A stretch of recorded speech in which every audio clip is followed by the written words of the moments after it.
Next up, we have John Martin and Peter Salvanen from MSU, and they're going to talk about data-driven methodology, performance-based and content-sensitive solutions. So I will hand it over to Peter and John.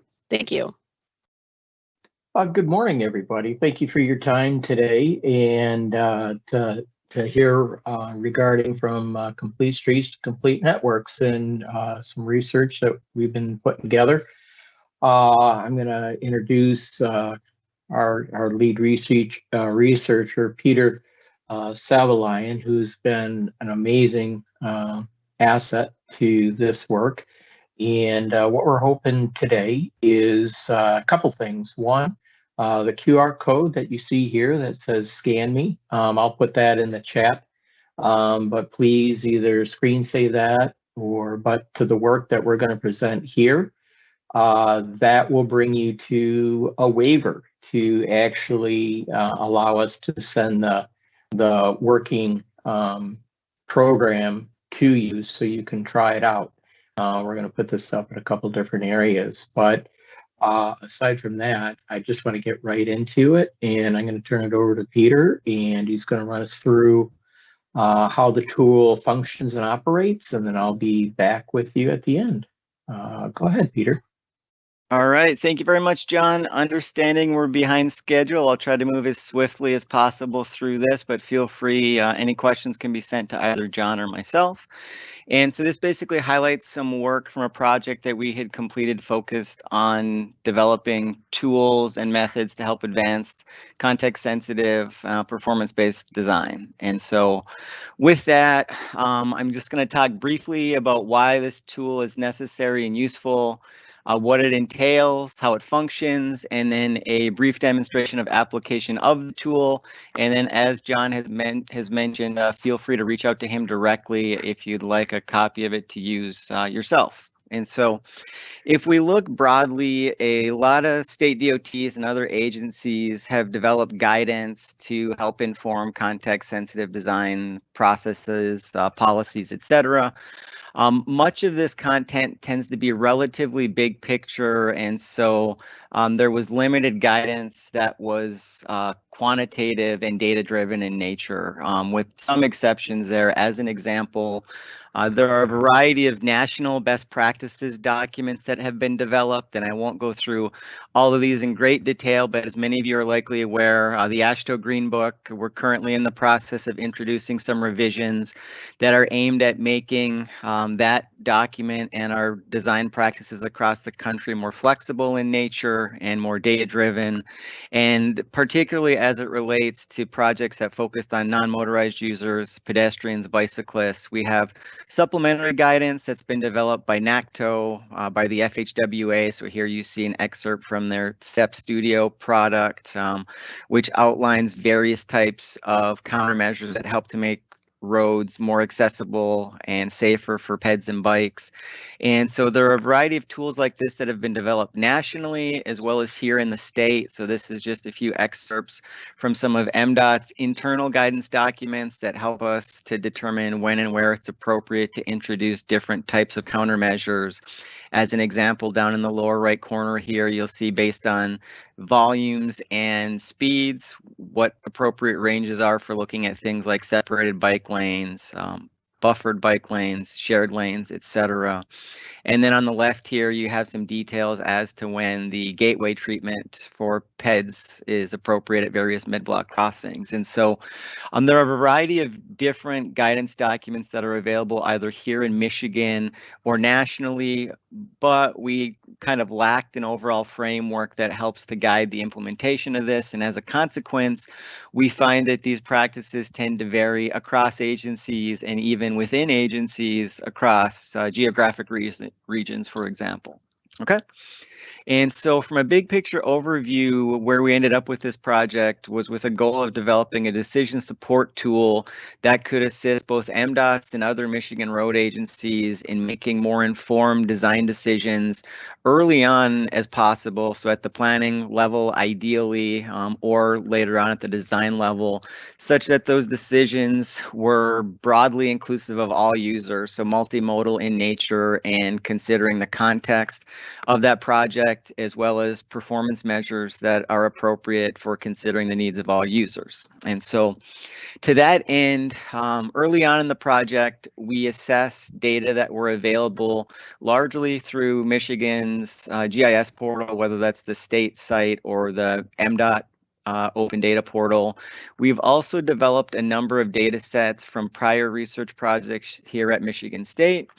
And so in all these instances, we looked at these data sets to assess how useful they would be for various types of design decisions. And then with that, tried to pull all that information together such that we could develop a process that could be applied broadly across all agencies, across all project types, in consideration of what the context of those projects were. And so as an example, here you see from the MDOT Open Data Portal and the MDOT M2D2 Guidebook, we have general contextual classifications based on land use at a 50,000 foot perspective. So generally population or population density based criteria here, ranging from smaller rural areas, as you'd see in the Upper Peninsula or various other rural areas of the state, to urban and suburban areas, to the more dense urban metropolitan areas here. And so obviously, our design accommodations for PEDs and bikes are going to be markedly different across those contexts. The objectives and measures we're using to try to inform that design are different. And so we want to introduce some nuance here that allows us the flexibility to adapt to those contexts. And so what we did within each of those four categories, what you see here is basically just the lane mile inventory based upon ranges of traffic volumes. So from 5,000 vehicles per day or less, 5 to 10, 10 to 20. 20 or more, and then within each of those categories, based on context and volume, we also have speed limit ranges here.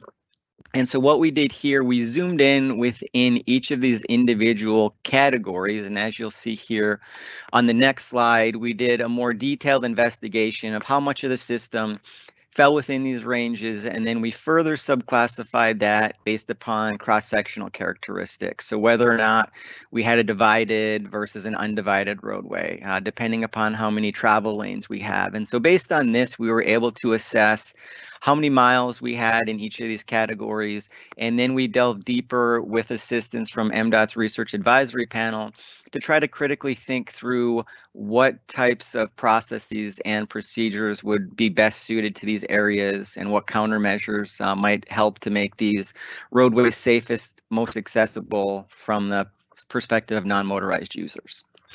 And so we pulled together some data that were broadly available across the state. I know some of you may be familiar.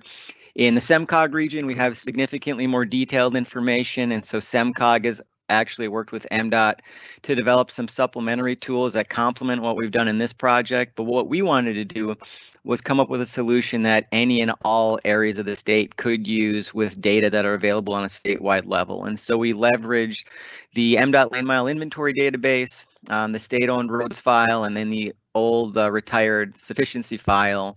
And so what we're doing here, we're basically just pulling high-level information about context, so again, ranging from rural to dense urban, traffic volumes, median type, and then other cross-sectional information. And so with that in hand, we developed a VBA-based decision support tool where the user can basically go through and just simply answer a series of 5 questions. And based upon those 5 questions, we develop a series of potential treatments or countermeasures that can be used that are oriented towards pedestrian and bicyclist friendly design. Okay. And so the tool is applicable across 4 general types of sites. So the first of those is a mid-block crossing. And so we have treatments that are appropriate here to make those crossings more conspicuous to motor vehicle traffic and drivers more aware that they should expect non-motorized users in these areas.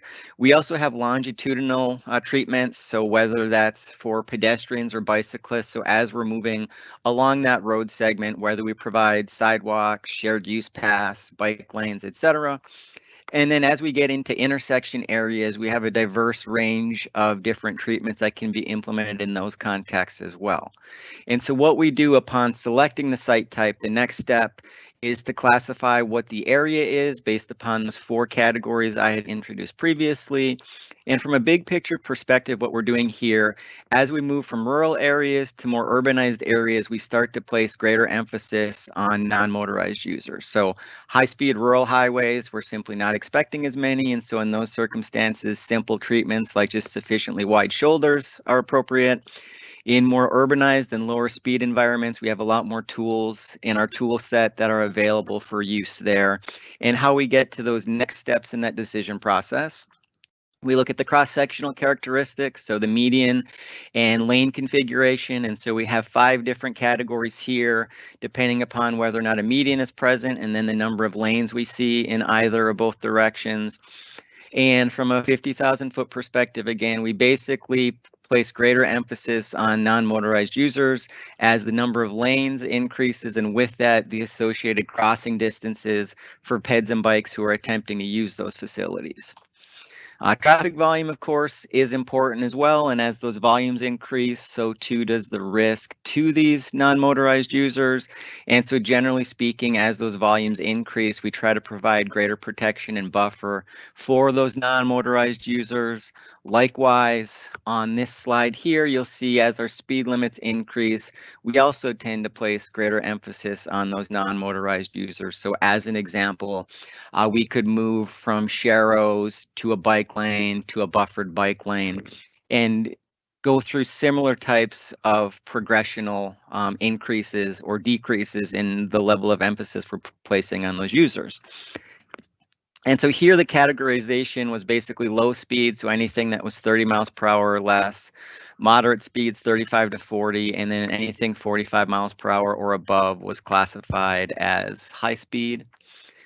And so collectively, we take those 5 questions I had walked you through on the preceding slide, and that results in a total of 240 different combinations of context, cross-sectional configuration, traffic volume, and speed limit. And based on those categories, we basically deliver a series of 3 potential treatments that could be considered to make those roads better from the perspective of those non-motorized users. So we have essentially a potential treatment that's just based on the information we've extracted from those various guidance documents I showed you about 15 slides ago. And then we also have a lower level treatment and a higher level treatment. So depending on the context, we know that there's some communities or areas that are much more conducive to non-motorized users. And so we may want to step up to a larger, a higher level alternative that might have a higher cost associated with it, but would be compatible with that contextual environment. Or it may be an area that doesn't see the same level or isn't anticipated to see that same level of non-motorized users, in which case we'd go with a lower level treatment.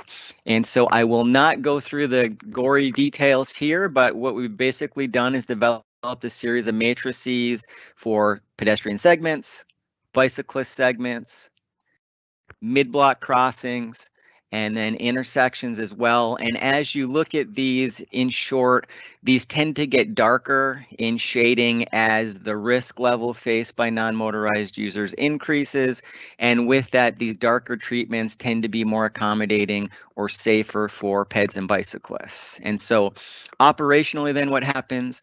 We answer these 5 questions in that simple Excel spreadsheet. We're provided with 3 treatments, and I will show you a very quick demonstration of that now on the next slide. And so what you'll see here, we're working through, we're going to start with the mid-block crossing site type. We're focusing on a large urbanized area where we have a median with either 1 or 2 lanes in each direction. We have low traffic volumes and high speeds here. And so under those contextual conditions, you see the potential treatment we're given here is an RRFB, or a rectangular rapid flashing beacon. If we decide that we need to go a step above that, The next option would be a pedestrian hybrid beacon, which of course has higher cost, but also introduces additional benefits for those non-motorized users. And if it's a corridor that's not as much of an emphasis for non-motorized users, we can step it down and just look at an advanced yield here to pedestrian sign and a yield line at a step below that RRFB. And so I tried to get us through this as quickly as I could there. So hopefully we haven't got any further behind schedule. But as John had alluded to, you can scan this to get to the waiver that will then lead us to that tool. Feel free to reach out to John or myself. My email is as easy as can be. It's just pete@msu.edu, and happy to answer any questions, probably offline at this point given time constraints, but I'll turn it back to John. Thank you all very much. Thank you, Peter. You're always amazing in this presentation. I'm going to share one thing.